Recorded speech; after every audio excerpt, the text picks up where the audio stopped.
up, internet? My name is Kyle, back with another video about cameras, tech, and all that good stuff. Today we are doing a lens review video on the 7Artisans 60mm f2.8 macro lens.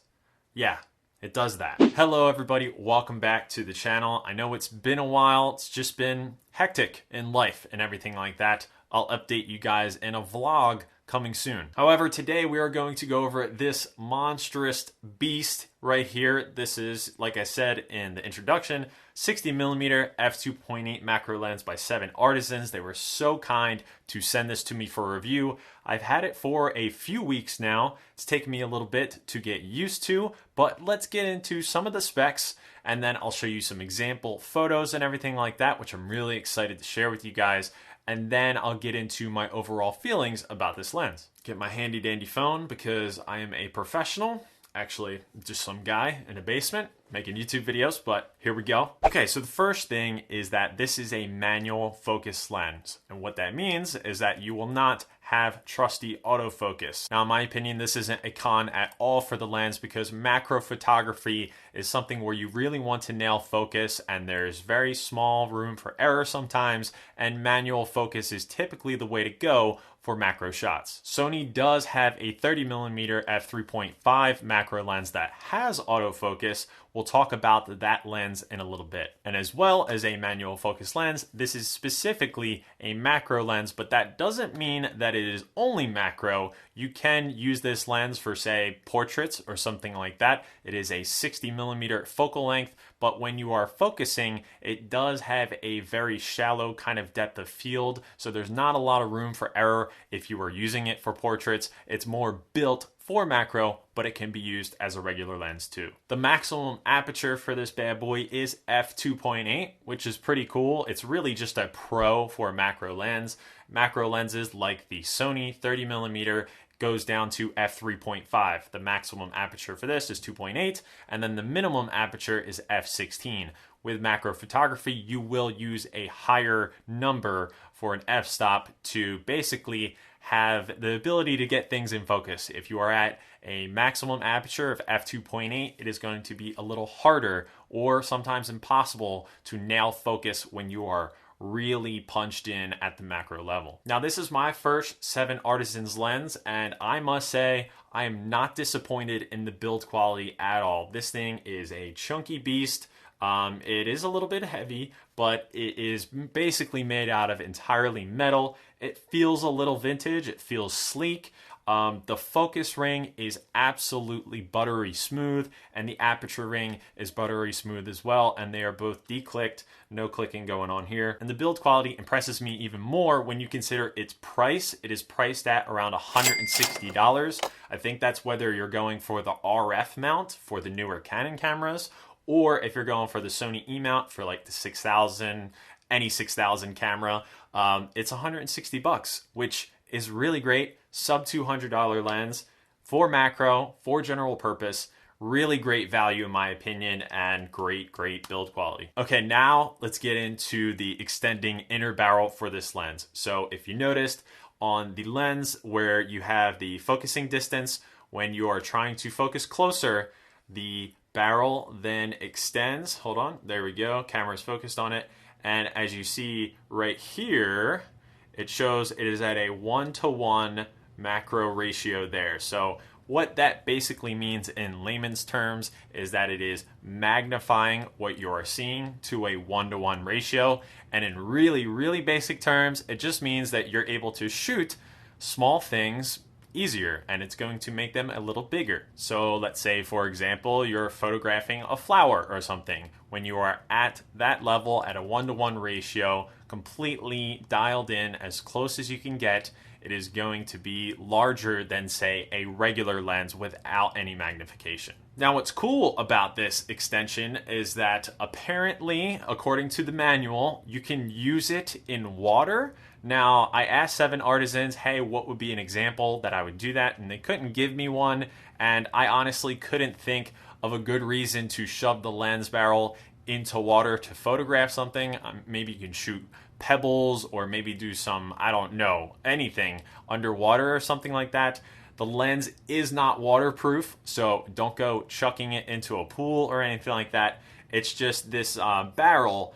It gives you a space, and from what I can assume, you get more of a dialed in look. However, if you don't want it on there, or if you're photographing, say, bugs where you don't want to intrude upon their space so much, you can actually unscrew this like a little silencer in GoldenEye, and then you can see the lens element. Actually, I said it was down here. It's actually much closer to the end of the barrel, about, maybe an inch or two past. And yeah, so it's right there if you need to clean it or anything like that. If you're worried about stuff, falling into here, you can take it off and screw it back in, much like a hitman with like a silenced pistol, and boom, it is back on there, looking, yeah, basically like a pistol or something, or maybe like a paparazzi person in the bushes.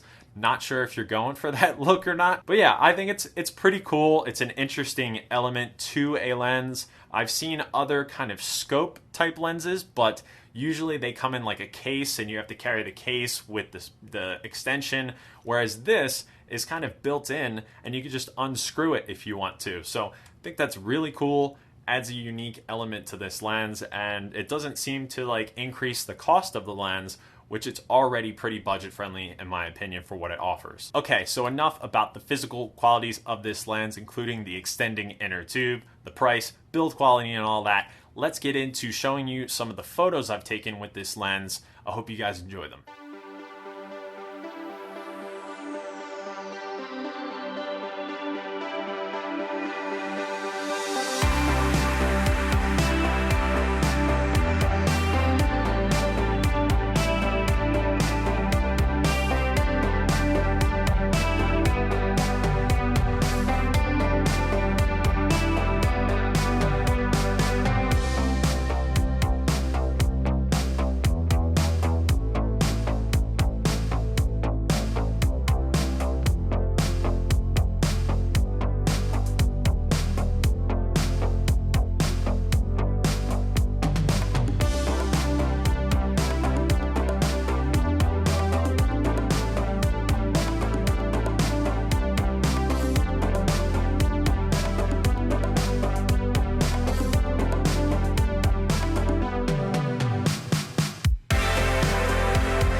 Okay, so what do you guys think of the images?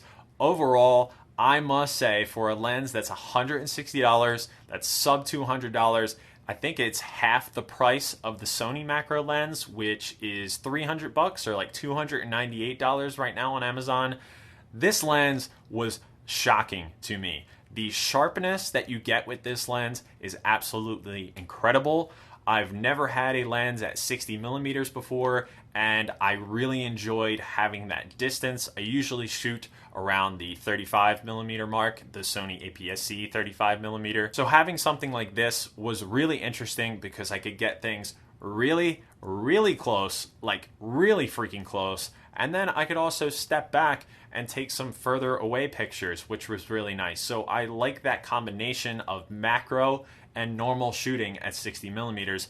Oh, and it has f2.8, so if I wanted to, I could take a quick portrait. And then also it has that crazy macro ability with the tube built in and everything like that. And the magnification at 1:1 is more than enough for me. Some macro lenses out there have like a 4:1 ratio and things like that. But in my opinion, for just a general user who likes to dabble in macro photography or even wants to get really interested in it, this is the perfect lens to start out with. My manual lens collection has grown quite a bit in the past couple months. I got a 25 millimeter, a 35 millimeter, and now a 60 millimeter. I feel like I'm forgetting another one. I think I have another 35, but my point is that I'm having a lot of fun with manual lenses, and this lens serves kind of two specific purposes, having that macro ability, but also having an ability for me to step back a little bit with this being a little bit longer focal length than what I'm used to. If those are some things that interest you, I have links for this lens down in the description for the different mounts that you can get it at through Amazon affiliate links. If you guys go through those, it helps me out. But as always, find the gear where it's cheapest for you. But yeah, I think the only other thing that I really want now is I want to compare this lens to the Sony lens, which is double the price, and really see if autofocus is worth double the price, or if maybe that focal length 30 millimeters is better in my opinion. You know, its focal length really comes down to your opinion and what you use it for. But it would be really interesting to compare those two lenses, and I hopefully will be able to do that in the future. Shout out again to 7Artisans for sending me this lens. I really appreciate that, and it really helps the channel when I can review lenses for these guys, you guys, right here. Yeah, overall, this thing is really fun, and I've been taking a lot more pictures with it. I just shared what I was ready to share with you guys, so keep a lookout on my Instagram and Twitter and all those different things. I will be sharing more photos with this lens because I really enjoy using it that much. All right, guys, I hope you enjoyed this video as much as I did making it and taking the pictures for it. And yeah, let me know your thoughts on this lens. Is it something that you would even be interested in? Do you have the Sony macro lens and you were thinking about maybe getting this one, or vice versa? Let me know your thoughts. Thank you guys so much for watching, and as always, I will see you guys in the next episode. Later.